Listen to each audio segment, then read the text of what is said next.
오늘은 아니타 무르자니의 나로 살아가는 기쁨에서 생각이 현실을 만드는가에 대한 내용입니다.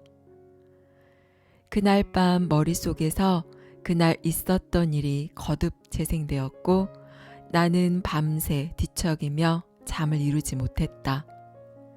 그러다 그날 내가 청중들을 실망시켰다면 어쩌면 그들은 나를 실제의 나보다 뭔가 더 대단한 사람으로 생각하고 있는 걸지도 모른다는 생각이 들었다. 나는 구루나 신의 화신이 되려 한 적이 한 번도 없었고 늘 긍정적이 한다고 말한 적도 없었다. 실제로 나는 늘 긍정적이 한다는 생각 때문에 오히려 진정한 우리 자신이 빛을 발하기 어렵게 된다고 말해왔다. 왜 늘 긍정적이 한다고 생각할까? 우리가 본래 충분히 괜찮은 존재가 아니라고 생각하기 때문에 그런 자신을 긍정의 베일로 숨기려는 건 아닐까? 내 세상이 흔들렸고 나는 자문하기 시작했다. 사람들에게 메시지를 전달하는 일을 그만둔다면 나에게는 무엇이 남을까? 나는 정말 누구인가? 사람들을 실망시키는 나는 누구인가? 나는 아직도 세상에 가치 있는 존재인가? 누군가를 실망시킬까봐 두려워하는 것은 진정한 자신을 잃어버리는 첩경이다. 진정한 자신을 허락하기보다 다른 사람의 기대에 부응하려고 하기 때문이다. 나는 그날 밤 내가 설령 세상 사람들 전부를 실망시킨다 해도 어떻게 하면 나를 제외한 다른 사람들을 기쁘게 할지 고심하던 예전의 나로는 절대 돌아가지 않겠다고 결심했다. 나는 주고 또 주었고 결국은 나 자신 외에는 아무것도 줄 것이 없게 되자 암에 걸렸었다. 나는 그 시절로 돌아가 내 온몸의 림프계가 암세포로 요린당할 것 같을 때 느꼈던 두려움을 그대로 다시 느꼈다. 영성 관련 책들을 많이 읽고 자기계발 강좌를 섭렵한 사람들이 좋은 의도에서 선언하듯 하던 말들도 떠올랐다. 너의 생각이 너의 현실을 만드는 거야.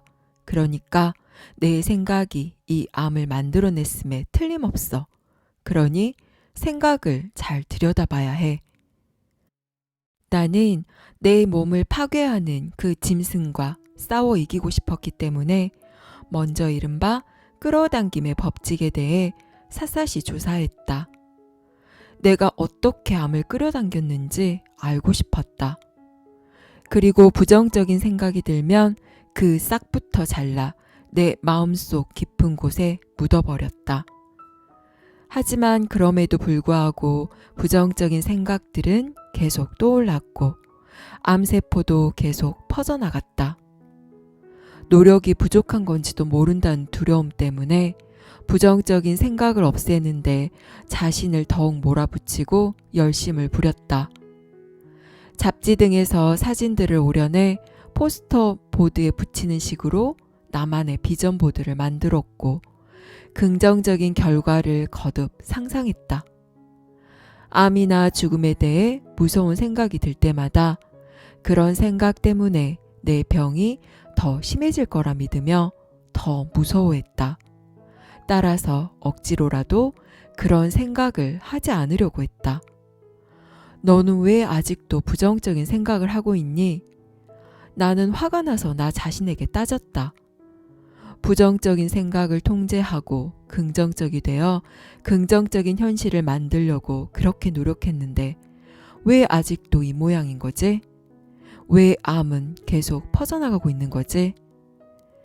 그때 나는 상당한 두려움과 좌절을 느꼈고 사람들이 나를 생각해서 해주는 이런저런 조언을 들을 때면 기분이 더 나빠졌다.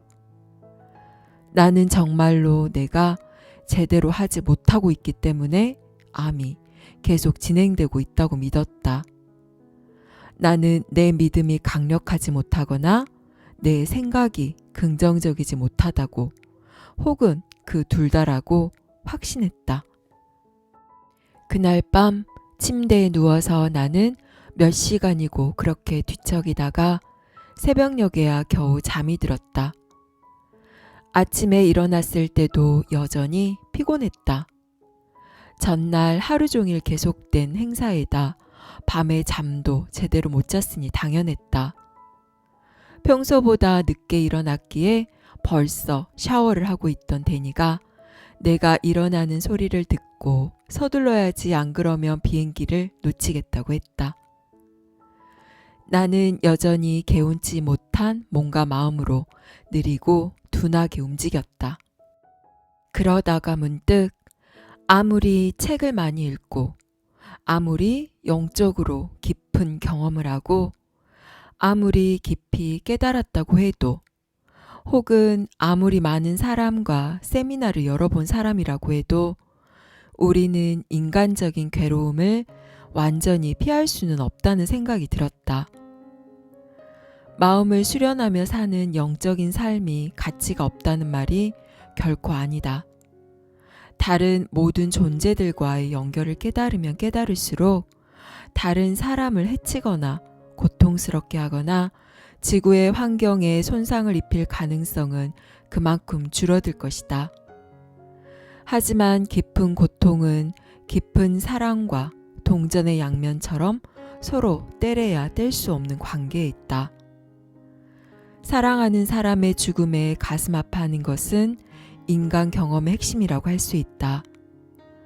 내가 저쪽 세상에서 경험한 장엄함을 아무리 열심히 설명한들, 장대한 계획에서 보면 모든 것이 정말로 완벽하다고 아무리 확신을 준들, 우리가 여기 이 삶 속에 있는 동안 느끼는 고통, 수치심, 실망, 두려움, 괴로움 등등의 이 생생한 감정들은 도대체 어떻게 설명할 수 있을까?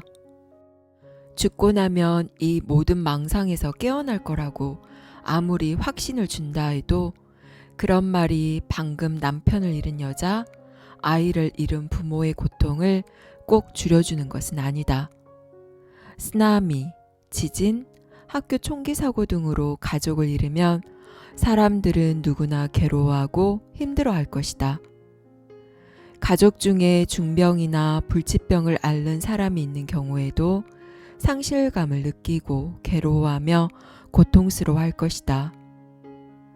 인도에서는 어린 남동생을 한 손에 안고 구걸하는 가난한 여자아이들의 모습을 흔히 볼 수 있다. 눈을 동그랗게 뜨고 작은 팔을 내미는 아이가 느끼는 배고픔은 진짜 배고픔이다. 그 배고픈 소녀에게 이 삶은 망상이고, 크게 보면 모든 것이 완벽하다고, 모든 것이 이원성의 삶을 구성하는 음과 양, 부정성과 긍정성의 한 부분이라고 아무리 설명하고 설득해봤자 그 아이의 배고픔은 사라지지 않을 것이다. 그러므로 큰 상처를 입은 사람들이 나에게 와서 왜 이렇게 고통스러워야 하느냐고 물으면 나는 마치 두 갈래로 찢어지는 듯한 기분을 느낀다. 나는 더 큰 테피스트리에서 봤을 때 왜 그런 고통이 존재하는지 설명해 주는 것과 그 순간 그들이 느끼는 고통을 진실로 인정하고 존중하며 어떤 감정을 느껴도 좋다고 아무런 판단 없이 허락하는 것 사이에서 그런 기분이 되는 것이다. 오늘날 인기를 끌고 있는 긍정적인 자세가 긍정적인 현실을 만든다는 믿음은 지금 당장 괴롭고 힘든 일을 겪고 있는 사람들을 더 괴롭고 힘들게 만든다. 이들은 긍정적이 되도록 노력하라고 말하는 사람들의 그런 태도까지 감내해야 한다. 고통과 상실을 겪을 때 힘든 감정을 품게 되는 것은 자연스러운 일인데도 우리 사회의 많은 사람들이 그런 것을 불편하게 느낀다. 이른바 깨달음을 추구한다고 하면 인간으로서 겪는 진짜 감정들을 품어서는 안 된다고 믿는다. 그리고 고통을 느끼면 어떤 점에서든 깨달음이 부족해서 그런 것이라고 생각한다. 희망을 갖고 긍정적이 되는 것은 분명 도움이 되지만 피할 수 없는 인생의 재난에 맞닥뜨렸을 때 그런 위기 앞에서도 늘 긍정적인 자세를 유지해야 한다는 믿음은 우리를 더욱 힘들게 할 뿐이다. 그때 우리는 고통을 느끼는 자신을 부끄럽게 여기게 된다. 영성이 부족해 그런 고통이 찾아왔다고 생각하기 때문이다. 고통스러워하는 다른 사람을 볼 때도 그런 고통을 드러낼 여지를 주기보다 진부한 조언을 일삼게 된다. 긍정적인 생각과 자세가 많은 점에서 좋기는 하지만 아무런 도움이 되지 않을 때도 있는 것이다. 긍정적인 생각과 자세가 오히려 상처가 보이지 않게 덮어만 두는 반창고 같은 경우도 있는 것이다. 나는 고통은 정면 돌파하는 것이 최선이라고 배웠다. 그래야 정말 좋은 결과를 얻을 수 있다. 이 말은 먼저 고통이 거기 있음을 인정하고 그것을 받아들여 한다는 뜻이다. 고통의 존재를 인정하고 그것을 진정으로 느낄 수 있도록 두어야 한다. 우리에게는 그렇게 할 수 있는 힘이 있다. 모든 고통에는 선물이 숨어 있다. 무엇보다도 고통은 우리에게 공감 능력을 주어 상실과 슬픔, 고통을 겪고 있는 사람들을 더 잘 이해할 수 있게 한다. 고통스러웠던 경험은 실제로 우리를 더 인간적이게 하고 그때 우리는 오히려 신성에 훨씬 더 가까이 가게 된다. 여기까지 아니타 무르자니의 나로 살아가는 기쁨이었습니다. 흔히들 모든 고통에는 숨겨진 선물이 있다고 합니다. 또한 고통으로 인해서 우리는 성장할 수 있고 더욱 신께 가까이 갈 수 있습니다. 하지만 이 삶이라는 현실 세계를 살고 있는 우리 인간은 고통을 마주하는 것만은 피하고 싶은 것이 사실입니다. 인간들이 하는 모든 행위의 근본 동기가 이 고통을 피하고 벗어나는 것이고 실제로 이 고통이라는 어두운 터널 속에 있을 때는 내가 지금 겪고 있는 고통에 대한 그 어떠한 긍정적인 말이나 고무적인 표현도 별 도움이 되지 않는 게 사실입니다. 대부분의 많은 고통은 우리에게 가해지는 실제적인 것보다 우리의 해석으로 인해 부풀려지고 더 무겁게 포장이 되어지는 경우가 훨씬 많습니다. 실제로 고통에 맞닥뜨려 정면 돌파하면 내가 생각했던 것보다 그리 대단한 어떤 것이 아님을 깨닫게 될 수도 있고 어쩌면 그 고통 속에서 내가 전에는 미처 알 수 없었던 삶의 기적들을 만나게 될 수도 있습니다. 가장 큰 문제는 고통에 저항하며 그 고통을 상상 속에서 계속 부풀리고 키워 내가 그 속에 매몰되는 것입니다. 고통이 거기 있음을 인정하고 그것을 받아들이고 내 삶의 일부로 껴안는다면 우리는 고통이 우리에게 주는 삶의 선물을 받기 위한 시간들을 훨씬 단축할 수 있습니다. 삶에서 일어나는 모든 일들은 다 이유와 존재의 목적을 가지고 내게로 오는 것입니다. 그것을 이해하고 내 삶에 오는 모든 것들을 온전히 받아들일 때에야 우리는 삶의 기적을 볼 수 있습니다.